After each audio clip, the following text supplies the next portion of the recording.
Ibrahimpatnam municipality కార్యాలయంలో ఉద్రిక్తత చోటు చేసుకుంది.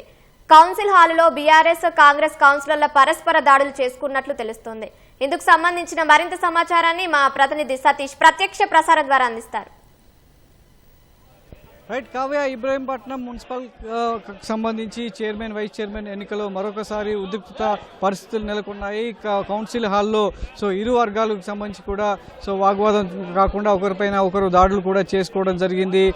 ఉదయాన్నే 11 గంటలకు నిర్దేశించిన సమయానికి బీఆర్ఎస్ కౌన్సిలర్ అదేవిధంగా కాంగ్రెస్ కౌన్సిలర్లతో కూడా హాజరయ్యారు. ఇంకా నిన్న నుంచి కనిపించకుండా పోయినటువంటి 19వ వార్డు బీఆర్ఎస్ కౌన్సిలర్ యాదగిరి ప్రమాణ స్వీకారం అనంతరం చైర్మన్ వైస్ చైర్మన్ ఎన్నిక ప్రక్రియ చేపట్టినటువంటి క్రమంలో కాంగ్రెస్ కౌన్సిలర్లంతా కూడా వాగ్వాదానికి దిగారు. తమకు పూర్తి స్థాయిలో కోరం ఉంది, రహస్య ఓటింగ్ నిర్వహించాలని చెప్పేసి పట్టుబట్టారు. దీంతో అభ్యంతరం వ్యక్తం చేసినటువంటి బీఆర్ఎస్ కౌన్సిలర్లు పూర్తి స్థాయిలో మెజార్టీ ఉన్న తమను కాదని ఎలా రహస్య ఓటింగ్ నిర్వహిస్తారు, సాంప్రదాయ ప్రకారం ఎలక్షన్ నిబంధనల ప్రకారం చేయెత్తితేనే ఓటింగ్ విధానం అనేది ఉంటుంది, అది కాకుండా రహస్య ఓటింగ్ ఎలా జరుపుతారని చెప్పేసి నిలదీయడం జరిగింది. దీంతో ఇరు వర్గాల మధ్య వాగ్వాదం చోటు చేసుకుంది. ఒకరి మీద ఒకరు దాడులు చేసుకునే స్థాయికి వెళ్ళింది. దీంతో కౌన్సిల్ హాల్ మొత్తం కూడా రగడ మొదలైంది. ఇటు కాంగ్రెస్ కౌన్సిలర్లు అదేవిధంగా బీఆర్ఎస్ కౌన్సిలర్ల మధ్య వాగ్వాదం కొనసాగుతూనే ఉంది. ఈ క్రమంలోనే ఎలక్షన్ అధికారి ఆర్డీఓ అనంతరెడ్డి అదేవిధంగా ఎన్నికల పర్యవేక్షణకు ప్రత్యేక అధికారిగా హాజరైనటువంటి మయాంక్ బిట్టల్ వారి ఇరు వర్గాలను సమన్వయించే ప్రయత్నం చేస్తున్నప్పటికీ ఒకరి మీద ఒకరు వాగ్వాదం అదేవిధంగా ఘర్షణ వాతావరణం చోటు చేసుకుంటూ ఉంటుంది. అయితే దీనికి సంబంధించి ఎన్నిక నిర్వహించాలా కొనసాగించాలనేది ప్రస్తుతం సందిగ్ధంలో పడింది.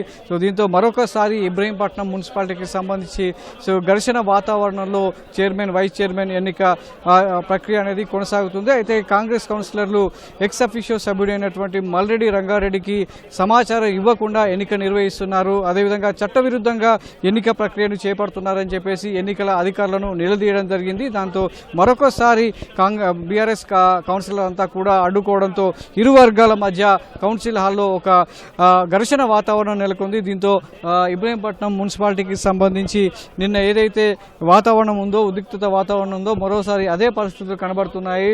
చైర్మన్ వైస్ చైర్మన్ ఎన్నిక ప్రక్రియ పూర్తవుతుందా లేదా మరొకసారి వాయిదా పడుతుందా అనేటువంటి సందిగ్ధంలో ఉన్నారు. దీంతో పోలీసులు పూర్తి స్థాయిలో మున్సిపాలిటీకి సంబంధించి చుట్టుపక్కలంతా కూడా మోహరించినటువంటి పోలీసులంతా కూడా ఒక్కసారిగా అలర్ట్ అయ్యారు.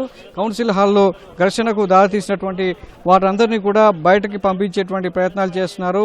హాజరు పట్టుపై కౌన్సిలర్ల సంతకాలు సేకరించడం ప్రస్తుతం జరుగుతుంది. ఎంతమంది కౌన్సిలర్లు హాజరయ్యారు, వారిలో ఎంతమందికి కోరం ఉంది అనేది కూడా బేరీజు వేసేందుకు దీనికి సంబంధించినటువంటి ఎన్నికల అధికారి ఆ ప్రక్రియలో భాగంగా సంతకాలు సేకరిస్తున్నారు. కానీ బీఆర్ఎస్ మాత్రం పట్టుబడుతుంది. ఇబ్రహీంపట్నం మున్సిపాలిటీకి సంబంధించి మొత్తం 24 వార్డులో 15 మంది తమకు పూర్తి స్థాయి మెజారిటీ ఉన్నప్పటికీ కావాలనే కాంగ్రెస్ ఇలా వ్యూహంతో దీన్ని పక్కదారి పట్టించేటువంటి ప్రయత్నం చేస్తుంది. దానికి అధికారులు సహకరిస్తున్నారని కాంగ్రెస్ కౌన్సిలర్లు ఆరోపిస్తుండగా బీఆర్ఎస్ కౌన్సిలర్లు ఆరోపిస్తుండగా కాంగ్రెస్ కౌన్సిలర్లు మాత్రం తమదే పై చేయి కావాలని చెప్పేసి ఒక డిమాండ్తో వాళ్ళకు కూడా కోరం ఉందని చెప్పేసి ఎన్నికల అధికారులను డిమాండ్ చేస్తున్నారు. దీంతో ఇరు వర్గాల మధ్య ఒక ఘర్షణ వాతావరణంలో చైర్మన్ వైస్ చైర్మన్ ప్రక్రియ కొనసాగుతుంది. మరి ఏమవుతుంది, చైర్మన్ ఎన్నిక సజావుగా జరుగుతుందా, నిన్నట్లాగే మరొకసారి వాయిదా పడుతుందా అనేది ఒక చర్చనీయాంశంగా మారింది. ప్రస్తుతం అయితే ఇబ్రహీంపట్నం మున్సిపాలిటీకి సంబంధించి ఒక ఉద్రిక్త వాతావరణం నెలకొంది.